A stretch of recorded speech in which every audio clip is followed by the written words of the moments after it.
Dans l'épisode précédent, Bobby continue sa formation de vidéaste.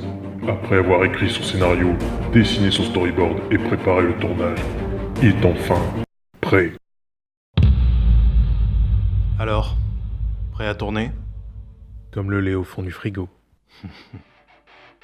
Attends quoi?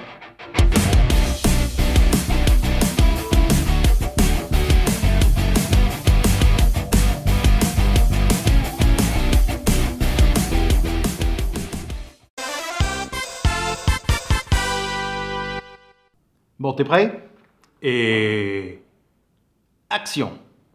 Il paraîtrait qu'après... Non, stop. Tu parles pas assez fort, Bobby. N'oublie pas, on filme avec un smartphone, il faut parler fort. Et oui, avec un smartphone, la prise de son n'est pas toujours évidente. Qualité pauvre, bruit parasite, ça peut vite être la galère. En plus, les micros des smartphones ne sont pas faits pour enregistrer les sons lointains. Il faut donc faire porter sa voix, afin d'être sûr d'être bien entendu. Bien sûr, on peut aussi acheter un micro et une perche, mais c'est un budget en plus. On peut aussi se pencher sur un micro-cravate, discret et efficace, mais il faudra investir dans un enregistreur son ou un smartphone supplémentaire. Vas-y, on reprend. Et... action! Il paraîtrait qu'après...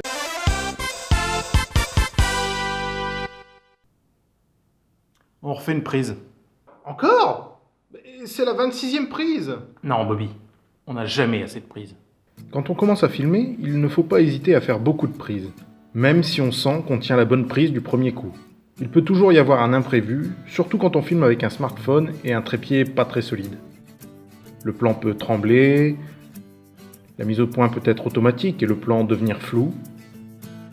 Par contre, assurez-vous d'avoir toujours assez d'espace libre pour pouvoir continuer à filmer et aussi assez de batterie. Il ne manquerait plus que l'appareil s'éteigne en plein milieu d'une prise.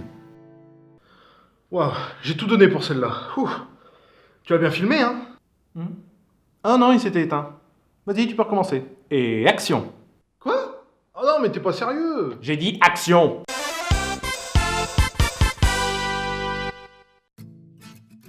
C'est bien d'avoir plusieurs prises, mais c'est intéressant aussi de varier un peu les prises.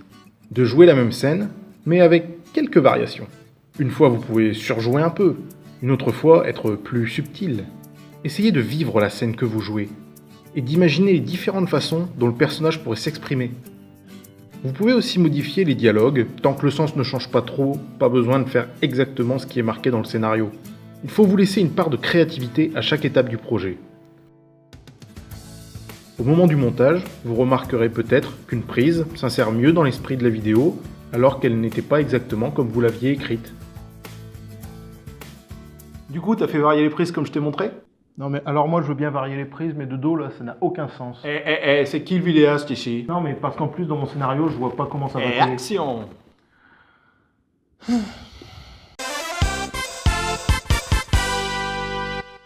Salut! Non, je vais la refaire. Salut! Non, je vais la refaire. Salut! Non, c'est pas bon. Parfois, pour gagner du temps, on enchaîne les prises machinalement en laissant tourner la caméra. Ce n'est pas nécessaire d'éteindre à chaque prise. Mais dans l'empressement, il arrive qu'on ne se concentre pas forcément et qu'on n'ait pas le temps de se préparer. Avant de se lancer, il faut se laisser un temps de concentration pour respirer, réciter le texte, imaginer comment jouer la scène. D'ailleurs, j'en profite pour dire quelque chose d'essentiel que je n'ai pas évoqué. Quand on commence un projet, il est important d'avoir à l'esprit le travail qui devra être fourni à chaque étape. Il faut travailler tout en réfléchissant à comment rendre l'étape de création suivante plus facile à mettre en place. On ferait pas une pause? Parce que c'est fatigant d'être acteur. Non mais tu rigoles, on vient de commencer! Non, mais c'est facile pour toi, t'as juste à surveiller que tout se passe bien et sortir tes précieux conseils. Ah, parce que tu penses que c'est facile en plus. Non, mais attends, moi je dois jouer la comédie, retenir mon texte, faire attention à comment que je parle, et en plus j'enchaîne les prises. Alors, excuse-moi. Eh ben tu sais quoi? Tu devrais te mettre à ma place. Tu vas voir si c'est facile. Ah, tu veux que je me mette à ta place? Mais attends, je vais me mettre à ta place, tu vas voir. Alors, un faux raccord, c'est quand on fait un raccord et qu'il n'est pas vrai. C'est à ce moment précis qu'il comprit qu'il avait merdé. Le tournage d'une vidéo met en jeu beaucoup d'éléments. Il n'est donc pas rare qu'un élément bouge ou soit déplacé durant les prises. Une lumière qu'on éteint, un réglage qu'on oublie, un élément du décor qu'on pousse sans faire attention. Et c'est souvent au montage qu'on remarque que deux plans censés être similaires sont en fait devenus légèrement différents. Il est donc difficile d'y remédier. Un faux raccord n'est pas grave s'il reste discret. La plupart des films en ont, plusieurs même. L'important, c'est de rester attentif durant la production. Voilà, fin de tournage. On peut passer à la suite. Tu penses que le plus dur est fait? Que maintenant ça ne va être que joie et sympathie? Bien sache que l'écriture, le tournage, tout ça c'était l'entrée. Et que là on passe au plat de résistance. On va faire du montage.